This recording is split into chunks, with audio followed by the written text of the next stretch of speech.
It's no secret that crypto is rife with scams and fraud, but consider this. Those doing the scamming might actually be victims of something even more sinister. Have you ever been mysteriously offered a great return on a crypto investment? If so, someone might be targeting you as a potential victim in what's called a pig butchering scam. What makes this potential scam, though, worse is that the person making the offer may already be a victim themselves. They could effectively be a slave working in a crypto scam center.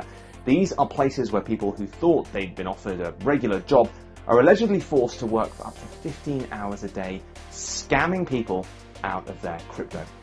If they refuse to work, they can be beaten or even tortured.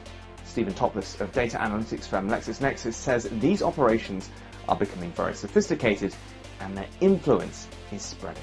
Scams are being professionalized, and that then opens up markets in Asia who perhaps historically weren't attacked so much by scams either. We're seeing scam centers in Cambodia and other places where, they're really almost factories of people here targeting the region with different scam stories. In a recent Philippines plenary session, Senator Risa Hontiveros said 12 Filipinos had been rescued from an alleged Chinese mafia-run crypto scam center based in Myanmar. Pagdating nila sa Thailand, kung saan inaakala nilang magtatrabaho sila, hinila sila ng mga alagad ng Chinese mafia na ito sa Myanmar upang gawing mga scammer na gumagamit ng cryptocurrency. At kapag wala silang na-scam o nahuthutan sa pamamagitan ng crypto, hindi sila pinapakain, hindi sila pinapasweldo, ibinebenta sila sa ibang kumpanya. At higit sa lahat, pinagbabantaan ang kanilang buhay. Matt Friedman of the Mekong Club, which is an organisation fighting modern slavery, told Forkast this is not just happening to people from the Philippines, though. What we're seeing is scams whereby, a young woman from Thailand falls in love with a Hong Kong kind of tech person who has some training in computers and says, let's meet up. Why don't you come to Thailand? And this person falls into that trap, eventually ends up in a van that takes them off to one of these centers.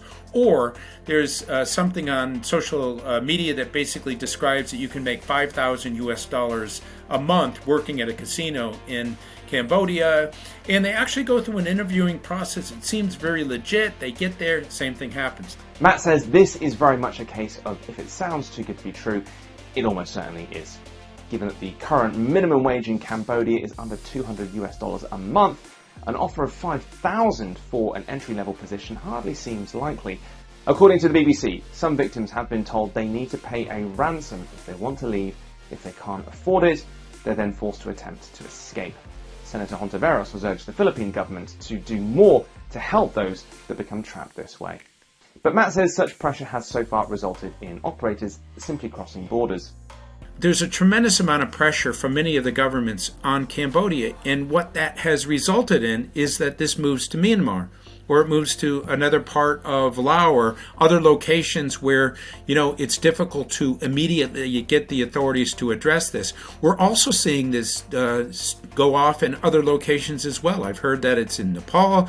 I've heard Indonesia, the potential for Philippines being a location. The ability to quickly shift locations from one country to another is precisely the reason why scammers focus on stealing crypto rather than things like fiat from their victims. They can get away with basically hiding it and transferring it into a particular account and then transferring it into cash and various other things. It's because of that, because of the lack of oversight and legislation and protections that they're able to use this particular currency in order to perpetrate these crimes. As for who the scammers are targeting using the people that they're trafficking to work in these centers, well, it could be literally any one of us.